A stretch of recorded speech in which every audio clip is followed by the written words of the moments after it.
Both are out, but Auckland celebrating, not getting 10, 7, whatever it might be, put past them, going out on a high for them. Here is the final standings for Group C then. It's Benfica who lead on 7 points, Bayern Munich behind them on 6. They will be advancing to the knockout stages, which means next up for Bayern, it is Flamengo, 4 p.m. in Miami, coming up this weekend. Scattered thunderstorms, seeing as though we are meteorologists right now. Well, I tell you what, that was a difficult draw for old Auckland City, though, wasn't it? Really. You know, sentimental, bit of empathy. It was not easy, but I'm sure it was a good experience for them. Anyway, back to the weather. What, scattered thunderstorms? What? Scattered thunderstorms. Where? Expected in Miami for... It's always thunderstorms in Miami. 3 o'clock in the afternoon. As sure as the sun comes up in the morning, thunderstorms. Afternoon, blatter down for a good half an hour, clear. So there we go. So now we get the tests up next. So we're seeing a Flamengo against a Bayern Munich, and we're seeing how important this tournament is to these teams and what type of game we might be expecting from them, Gab. Yeah, this whole thing, are they taking it seriously, is important. You know my thoughts on this, but I don't think anybody's going to doubt Flamengo. Just having been around the club, having been around their fans in Philly, it's an absolute priority. I think for Bayern as well. You know, I think they took this game against Benfica maybe a little bit lightly, and we can come out and say, oh, they drew, so they weren't taking it seriously. Well, you know, they certainly had their chances to win this game as well. I think Bayern are obviously going to be favourites, but not by a lot, because Flamengo have a ton of cohesion, they have a ton of experience. Talked about Miami, if it is hot, if it is humid, a team like Flamengo who are a little bit older, but there's a lot of individual quality from Pulgar to Jorge Andrés to Jorginho, of course, to Danilo at the back. I think they can definitely hang with Bayern. Yeah, I think what they as well in Miami. Oh, I've no idea. You know better than me. Well, you know. Humid, scattered thunderstorms. Thank you very much. What about the rest of the week?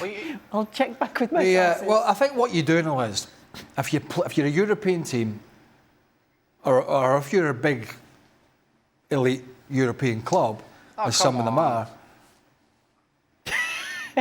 Well, Frank, all I'm saying is, if you're playing a South American team, one of the better South American teams, you need to be up for it, or you could have some egg in your face. And I think we saw that certainly with the Flamengo game. Who was it against, the last game they played? It was against Chelsea. Against Chelsea. I think and Nico Jackson got sent off. Yeah, that game we saw the clip of earlier, where Flamengo played some great stuff in this game, particularly early on. And I think there is no doubt, let there be no doubt that both the South American teams and their supporters want scalps. They want some big European scalps. They want this tournament. They are taking it serious. They have been the best in the tournament thus far.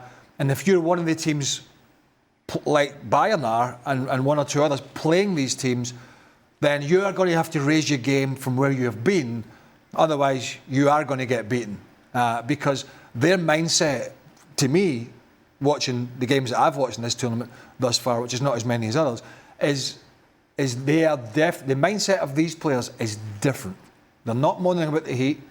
They're not moaning about the pitches, as far as I know. They're just getting the job done. They're playing with a higher intensity, and they're playing some good football. So, at this moment in time, the South American sides, the big ones, are the teams, without a doubt, are the teams to beat in this competition. What do you want to say, Frank?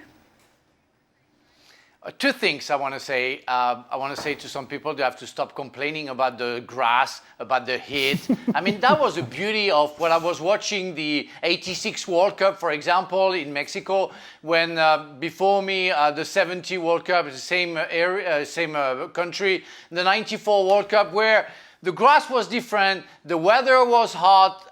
In Mexico, it was high because Mexico City is in a very high level.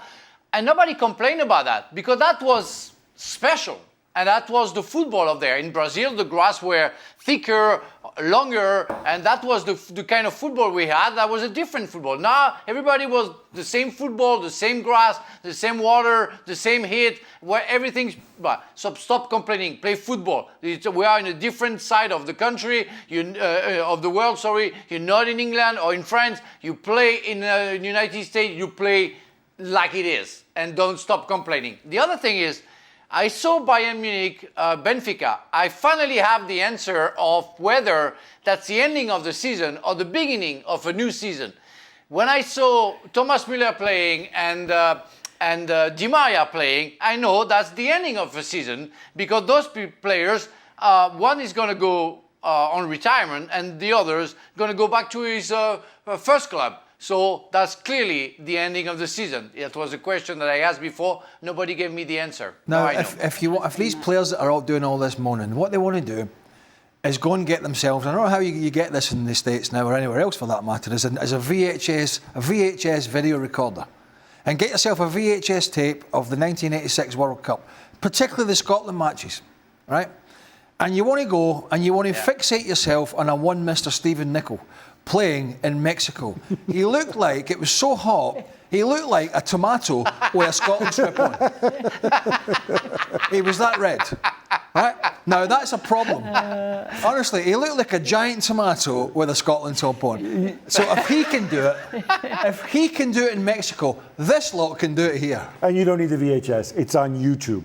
Yes. We'll post the links. Go and find it. There you go. I forgot about that. Go and find it. However, the Bayern players, like their German counterparts from Borussia Dortmund, also took the opportunity, the bench, to watch from inside and not sit out in that sweltering heat. Smart. There we go. Nobody's got any complaints about that. It is hot. To be fair, they look. Did we mention? They look miserable, don't they? Did we mention it was hot in America during the summer on the show over these last few days? A little bit hotter than normal. Is it a carpet in the dressing room? It did look like a carpet, yeah. It did look like a carpet there, Frank, yes. Have you got a problem with that? Wow, oh my God. Yeah, I have a problem with that. I have a problem with many things, you know. That's not my football, you know. Substitute in the dressing room because it's too hot with a carpet floor. Come on. Well, I don't know where football is going, but it's not going my way, I can tell you. The game's moved on. The game's moved on, and Auckland will be... You know, we have carpets these days, where players just do as they want, they sit in the dressing room. It's just the way it is, isn't it? We have throwing coaches and set-piece coaches and all sorts of things. Well, Arsenal not here, we don't have to chat about that. Auckland, though, as Craig mentioned, getting that draw against Boca, having something in the end and going out on a high, relatively. Yes. Christian Grey, a name who will live on forever in the history. In his own house. And Robin's novels. And can I just remind people, just to be, I won't get into the qualification thing, there are professional football clubs in New Zealand. Auckland City is not one of them. This is not the peak of New Zealand football. There are other teams as well. Just so people get the right, don't get the wrong impression about it. Yeah. And it's not just Chris Wood. We could obviously, and you know, we could spend more time discussing why it was Auckland that was here. We don't need I get the feeling there's not a great appetite for that. Maybe on the Gab and Craig show. I think there might be a demand for that after today. And we'll chuck in some amortization, maybe a bit of financial stability, financial fair play rules. No? There's no budget for that, I'm afraid. So I think that brings the end of our Club World Cup chat right now. Just for the year? The schedule for the day. Wednesday, this is what we've got coming up. Dortmund Ulsan, Mamelodi Sundowns against Fluminense, Inter taking on River Plate, and Urawa taking on Monterrey. Urawa Red Diamonds. Urawa Red Diamonds, yes, of course. All matches, of course, streaming live on DAZN.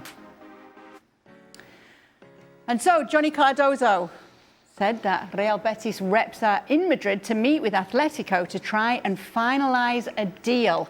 This story coming from our Mateo Moreto on our website. You'll be able to read more about it. So, still La Liga, just a different club that we'll be seeing Johnny Cardoso at should this all go ahead. And Football Americas will have you covered on this story on Thursday. Make sure to join the crew from 12 a.m. Eastern to keep you up to date with everything. Why do they have to keep stealing people from our show?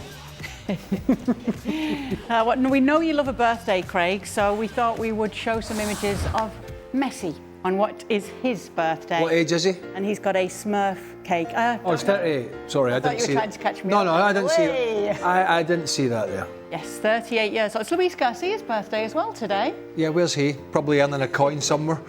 some far off. Oh, he's in America, isn't he? Of course he is. He's here. He'll do anything for a dollar. World Cup, of course. As Craig said, he'll go to the opening of an envelope. He will. How much for doing this Club World Cup? $5 a day. I'll do it.